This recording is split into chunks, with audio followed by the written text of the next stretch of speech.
Capítulo 6. Amor.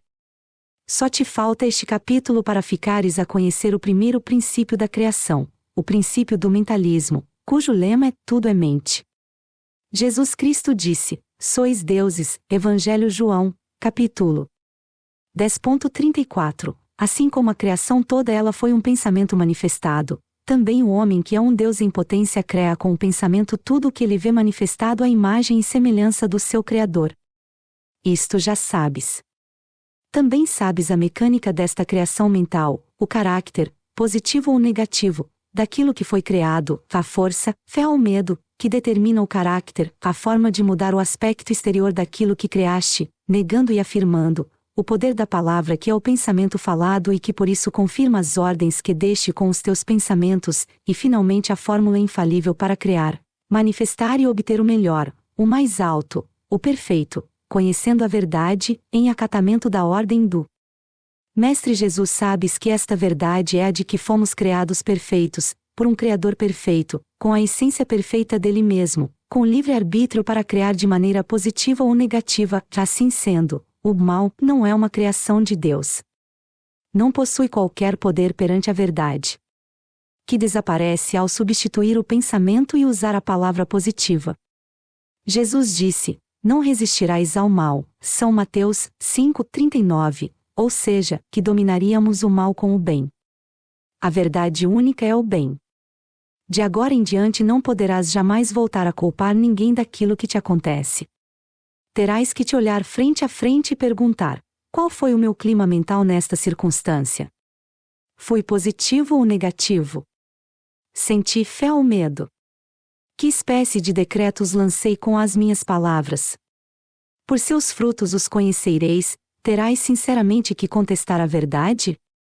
Agrada-te o que vês? Ou desagrada-te? Tu o dirás. Na metafísica cristã, dizemos que Deus possui 7 aspectos: amor, verdade, vida, inteligência, alma, espírito e princípio.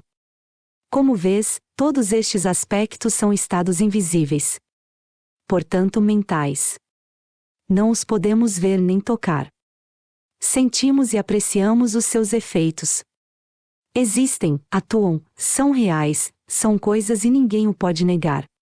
Ao amor disse ser o caráter de Deus, o primeiro aspecto de Deus, a força mais potente de todas as forças e a mais sensível. Poucas pessoas sabem o que é realmente o amor. A maioria pensa que é aquilo que se sente em relação aos pais, aos filhos, aos cônjuges, aos namorados, etc.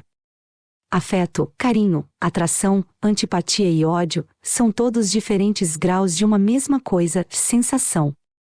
O amor é muito complexo e não se pode definir com uma só palavra, porque no nosso planeta entende-se por amor a sensação, apesar de esta não ser senão o bordozinho exterior do amor. Trataremos de levar a sensação o mais perto que se possa, do amor, para começar a compreendê-lo. O ponto central da escala que vai do ódio até ao sentimento que aqui chamamos de amor, é a tolerância e a boa vontade.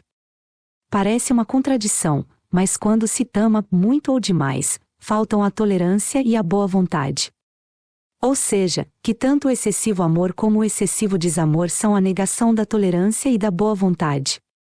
Jesus disse: paz aos homens de boa vontade, o qual implica que, o que passe daquele ponto não encontra paz.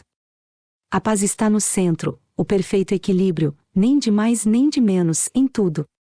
Todos os excessos, mesmo o excesso de bem, excesso de dinheiro, de amor, de caridade, de oração, de sacrifício, etc., desequilibram o prato da balança, possuem mais peso num dos lados e tiram a paz. Quando Gênesis diz: de todos os frutos do paraíso podeis comer, salvo o fruto da árvore da ciência do bem e do mal, refere-se precisamente a isto. O tronco da árvore simboliza o centro, o equilíbrio. Os ramos partem deste centro, desprendendo-se para todos os lados, produzindo frutos. Alguns se manifestam bons, outros maus. Simbolizam os extremos, o excesso em todos os aspectos, pois Deus, que tudo criou, declarou toda a sua obra boa, lê no Gênesis, e só menciona a palavra mal quando se refere ao excesso. Um parênteses para recomendar que leias e medites o capítulo 3 de Eclesiastes, que começa assim: tudo tem seu tempo. Bíblia. Voltemos ao amor.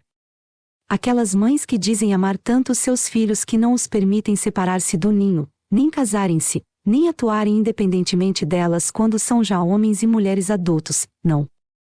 São egoístas e o que sentem é desejo de poder. Como aquelas noivas e esposas que sofrem torturas dos seus parceiros. Esse tipo de amor não é outra coisa que excesso de sentimento. Ultrapassa a medida e por isso, vão muito além da tolerância e da boa vontade. Em geral, o excesso de sentimento prova que existe uma falta de desenvolvimento da inteligência. Isto, sem dúvida, causará indignação naquelas pessoas que se gabam de serem muito sentimentais. Ninguém gosta que outro descubra a sua falta de inteligência, mas podem comprová-lo. O excesso de emotividade, assim como todos os excessos, são maus. É uma prova de que falta o contrapeso. O excesso de calor, por exemplo, equilibra-se com igual quantidade de frio para o tornar suportável ou agradável. A inteligência é fria. A emoção é cálida. Uma grande capacidade emotiva é uma qualidade magnífica e muito desejável, sempre que esteja equilibrada com a mesma capacidade intelectual. Isto é o que produz os grandes artistas. Mas o artista tem a sua arte onde focar toda a sua potência emotiva. Por outro lado, a pessoa exageradamente emotiva e com pouco desenvolvimento intelectual dirige toda a sua paixão para os seres humanos que a rodeiam, pretendendo atá-los para que cumpram o seu desejo. O remédio para a excessiva emotividade é pensar e refletir muito, sobretudo meditar durante um pouco de tempo e todos os dias, sobre a inteligência. Começando por perguntar-se: o que é a inteligência? Continuando, pensando que no universo tudo contém inteligência, as plantas, os animais, etc. e terminando por afirmar: eu sou inteligente, com a inteligência do próprio Deus, já que sou criado da mesma essência do Criador, pela inteligência, com a inteligência e da inteligência de Deus. Poucos dias após repetir este tratamento, notar-se-á logo uma mudança na elasticidade e na penetração mental, e após uma única semana de exercício, vê-se a transformação na forma de amar os outros, uma serenidade e uma generosidade peculiar que nunca tinha podido ser capaz de expressar. Ao mesmo tempo, nota-se uma mudança total nos outros, em relação a si. Isto deve-se ao facto de sermos indivíduos, ou seja, indivisíveis, e o que afeta afeta todos. O escalão que conseguires atingir tu, ajudará toda a humanidade.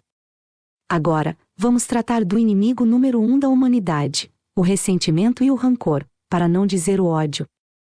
Quase não existem seres humanos que estejam isentos de ressentimentos, sem saber que isto amargura toda a vida, influencia negativamente toda a manifestação e é a causa de todas as decepções que sofremos, mesmo quando se aprende a negar e afirmar, a conhecer a verdade, a vigiar e corrigir os pensamentos e as palavras. Um só ressentimento, um rancor gravado no subconsciente e na alma, atuam como uma frequência de fel emanando a sua gota de amargura, abrangendo tudo e contrariando sucessivamente os nossos maiores desejos.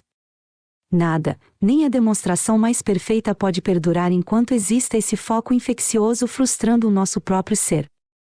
A Bíblia, as igrejas, as religiões, cansam-se de advogar pelo perdão e amor pelos inimigos.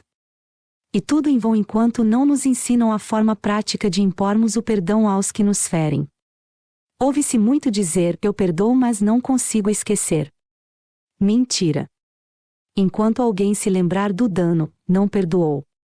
Vamos dar a fórmula infalível para perdoar e esquecer ao mesmo tempo, para nossa própria conveniência, já que isto nos leva ao ponto central do equilíbrio, o ponto da tolerância e da boa vontade, sendo este esforço amor.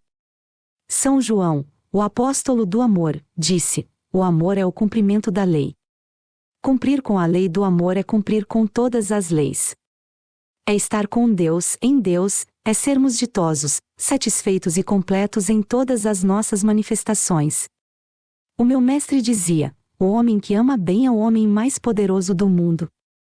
E aqui está a receita para bem amar. Cada vez que sintas algo desagradável perante outro, ou então que te encontres resistindo a algo que te tenham feito, ou que reconheças um pequeno rancor ou um desejo de vingança, deliberadamente lembra-te, não é tratar de esquecer a coisa de agora, mas lembra todo o bem que conheces daquela pessoa.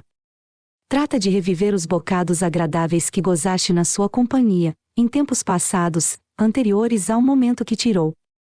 Insiste em rememorar o bom, as suas boas qualidades, a forma como pensavas nela. Se conseguires rir-te de alguma piada que ela tenha dito ou de algo cômico que gozaram juntos, o milagre foi feito. Se não bastar com um só tratamento, repete-o tantas vezes quanto seja necessário para apagares o rancor ou ressentimento. Convém fazê-lo até 70 vezes 7. Este é o cumprimento da lei dada por Jesus: não resistirás ao mal.